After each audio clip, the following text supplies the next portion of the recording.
This might not exactly be on brand for the analytics, new age thinking guy, but I see a lot of value and am very pro closer.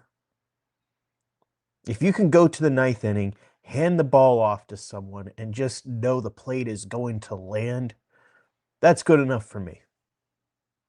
I also think there's a lot of value in a setup man, or just a really good seventh inning guy, or just really anyone you could turn to at the end of ball games. This bullpen does not have that guy. And if they don't acquire one or two by Monday's deadline, their path to the postseason is much, much harder. Good morning, and welcome to Offbeat here on North Shore 9, presented by FanDuel. My name is Alex Stumpf, and this is a daily look at your Pittsburgh Pirates. They did not start this pivotal 8-game road trip well. They fell behind early. They were able to come back, tie it, and then in the ninth inning, little bloop with the bases loaded. They can't turn two. Game over. That's loss number 23 for this Pirates bullpen, compared to just 21 saves. For curiosity's sake, I looked, since the save became official in 1969. How many times has a Pirates bullpen had more losses than saves? And this is something that's been a recent development in 2022, in 2025, in 2021, in 2020. Every year they finish with more losses than wins.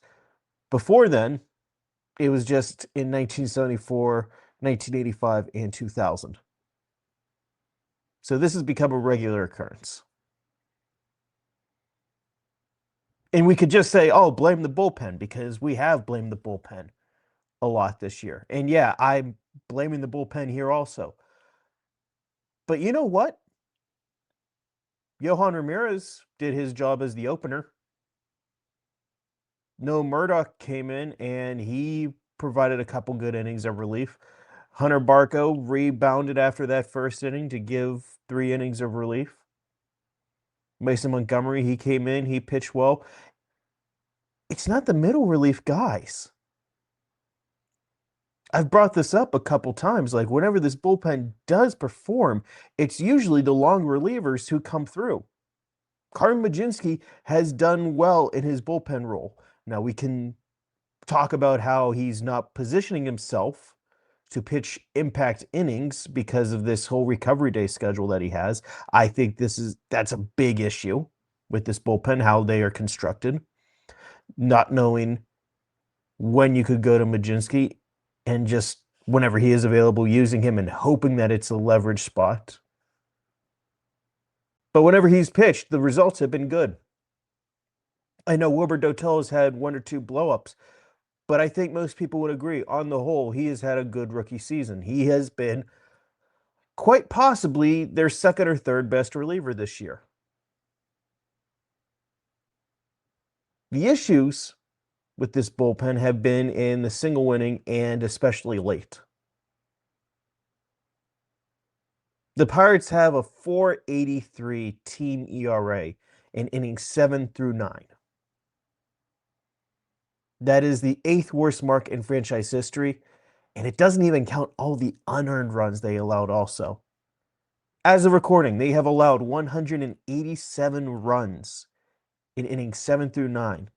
That is the second most in baseball behind the Nationals. Whenever we say this team has a bullpen problem, yeah, it's obvious, but it's also the back end of the game that's the most apparent. Usually whenever teams have bullpen problems, it's, well, they've got a reliever or two that they can turn to at the back end of games, and it's just finding a way to bridge that gap there. They don't have the middle relief. The Pirates have the inverse problem.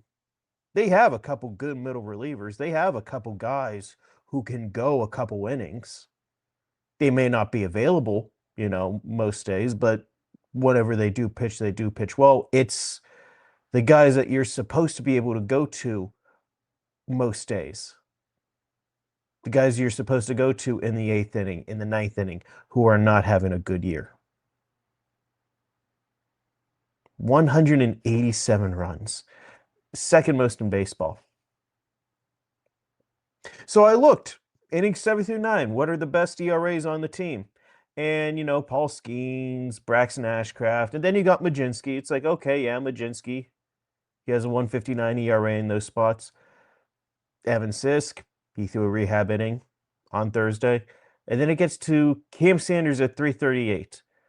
Mason Montgomery, which was 377 before his scoreless inning. So that'll go down a little bit.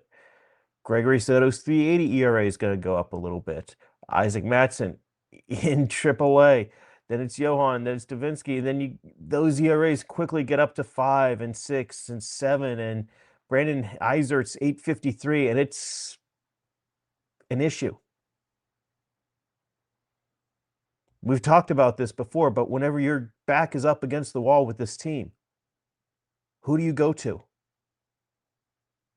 That is something every bullpen needs to have.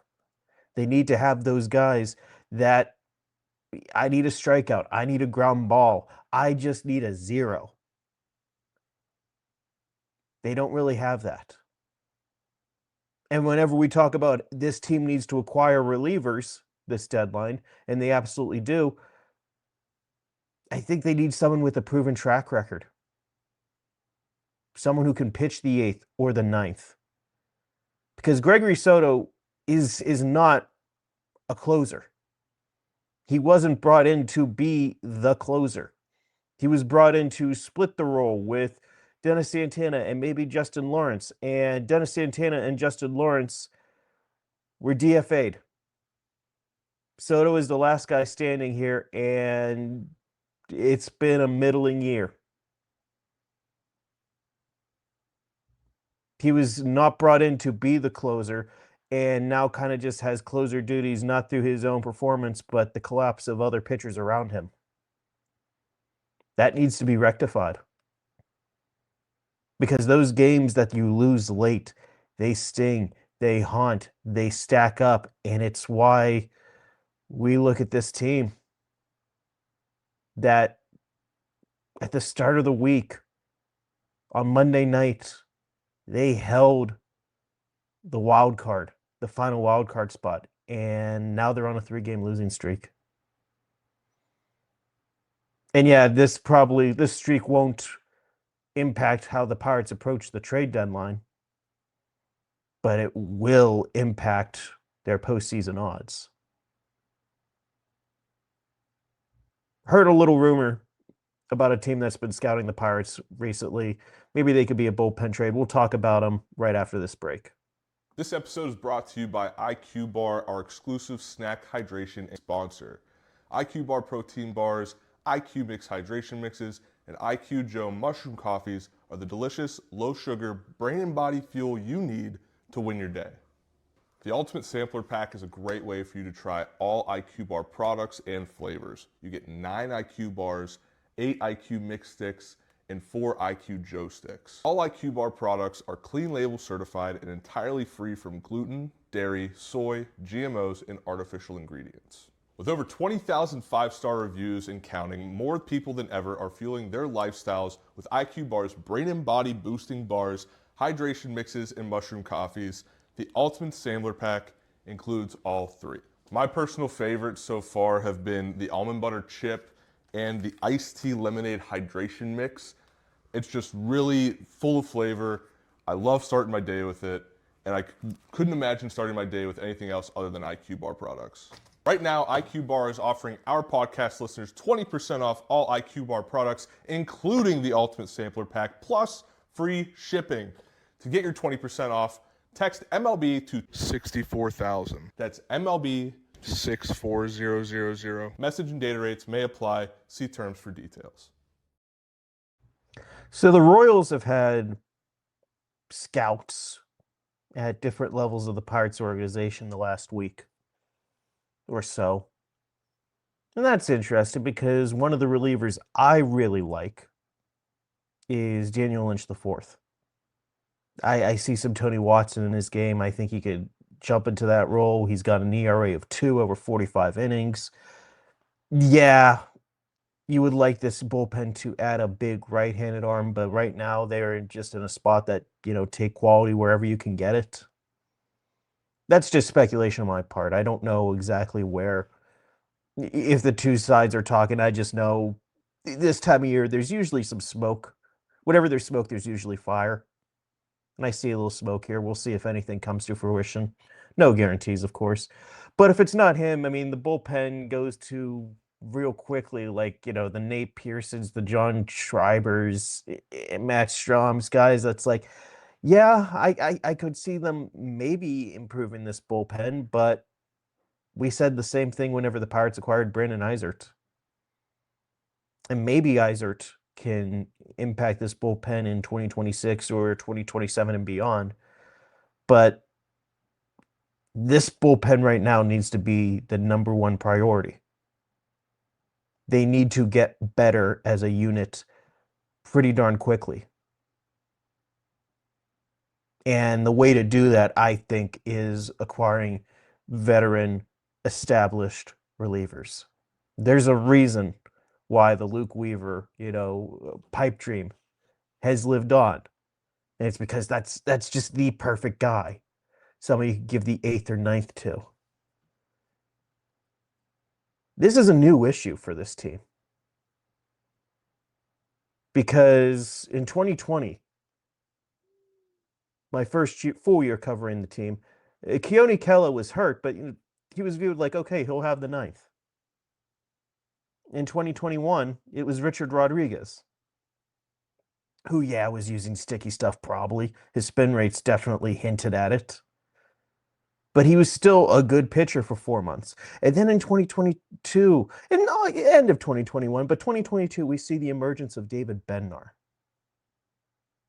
And this bullpen was far from perfect, but they always had their guy in the ninth.